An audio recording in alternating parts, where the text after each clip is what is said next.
جنازے کے بعد ہم لوگ میت کے پاس کھڑے ہو کے دعا نہیں کرتے.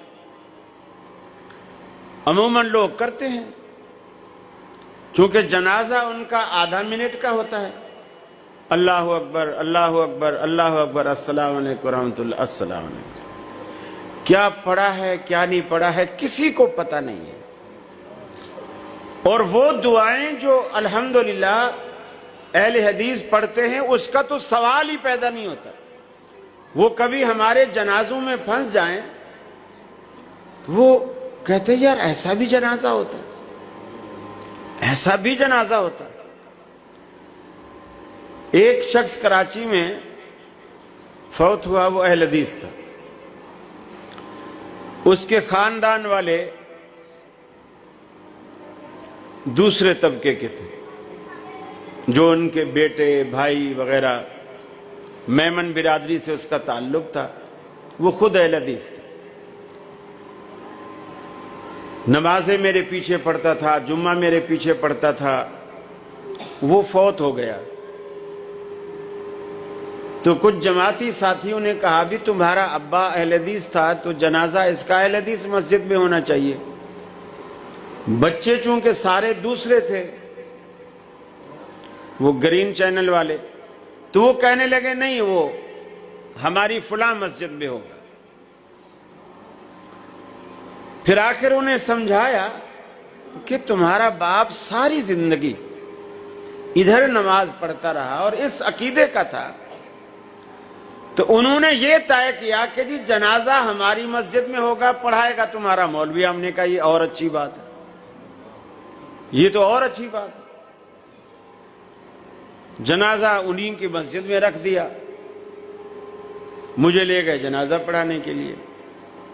میں نے جنازے سے پہلے 5-6 منٹ کی تھوڑی مختصر گفتگو کی کہ درود بھی جنازے میں پڑھنا ہے, فاتحہ بھی جنازے میں پڑھنی ہے, اس کے بغیر جنازہ نہیں ہوتا ہے. ورنہ اگر تم نہ درود پڑھو گے نہ فاتحہ پڑھو گے تو پھر وہی بات ہو جائے گی مر گیا مردود, نہ فاتحہ نہ درود. تو ہمارے تو جنازے میں درود بھی ہوتا ہے فاتحہ بھی ہوتی ہے. پھر میں نے جنازہ پڑھا ہے. تقریباً کوئی 15-16 منٹ لگے جنازے میں.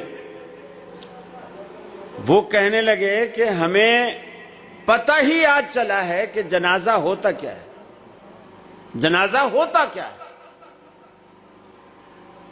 اللہ کے رسول صلی اللہ علیہ وسلم نے ایسا نہیں فرمایا کہ مرنے والا جو مسلمان پر حق رکھتا ہے ان میں سے یہ بھی اس کا حق ہے کہ جب وہ دنیا سے رخصت ہو تو اس کو دعاؤں کے ساتھ اسے رخصت کیا جائے. یہ مرنے والے کا حق ہے, دعائیں دے کر اسے رخصت کیا گیا. اب مولوی جب 1 منٹ لگاتا ہے, میت کا حق کی ادا نہیں ہوا. پھر وہ 4 پائی پکڑ کے کھڑا ہوا ہے, وہاں دعا کر رہا ہے پنجابی میں. آگے 40 قدم پہ پھر جنازہ رکھ کر پھر دعا کر رہا ہے پنجابی میں. وہ جو اللہ کے رسول نے عربی میں دعائیں سکھلائی ہیں وہ یاد ہی نہیں ہے. پھر ہم جنازہ جہری پڑھتے ہیں, جس کو دعائیں یاد نہیں ہوتی وہ ساتھ ساتھ پڑھتے رہتے ہیں. یہ بھی ایک فائدہ ہوتا ہے. اگر نہیں پڑھ سکتے تو کم از کم دل میں آمین کہہ کر ہی اپنی شراکت جو ہے وہ ظاہر کر لیتے ہیں. تو آدمی یہ کہتا ہے کہ میاں جنازے کے بعد چلو اللہ کے رسول نے دعا نہیں مانگی, اور اگر ہم نے مانگ بھی لی تو کیا حرج ہے, کون سا. بلکہ ملتان کے تھے ایک مولانا ربانی, وہ بھی اسی چینل کے تھے. ہم پڑھتے تھے بہاولپور میں, تو ایک دفعہ بہاولپور میں آئے تو طالب علم ہوتے ہیں وہ ہر جلسے میں چلے جاتے ہیں. ہم وہاں جلسہ سننے کے لیے چلے تو وہ اس کی دلیل دے رہا تھا. 2 باتیں بڑی عجیب کی اس نے. اب دیکھیں دلیل کیا ہے. بولے کہ جی یہ وہابی یہ کہتے ہیں کہ جنازے کے بعد دعا نہیں ہے کیونکہ دعا جنازے کے اندر ہو گئی ہے, کیونکہ دعا جنازے کے اندر ہو گئی ہے.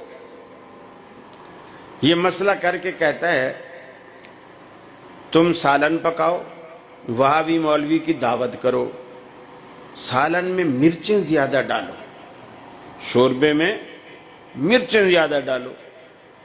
اب یہ کھائے گا، پھر اوپر مانگے گا پانی، مرچیں جب لگیں گی تو اوپر پانی مانگے گا۔ جب پانی مانگے نا، تم ایک تھپڑ ٹکا کے دو اور بولو کہ پانی تو اس کے اندر ہے، تو اوپر سے کیوں پیتا ہے؟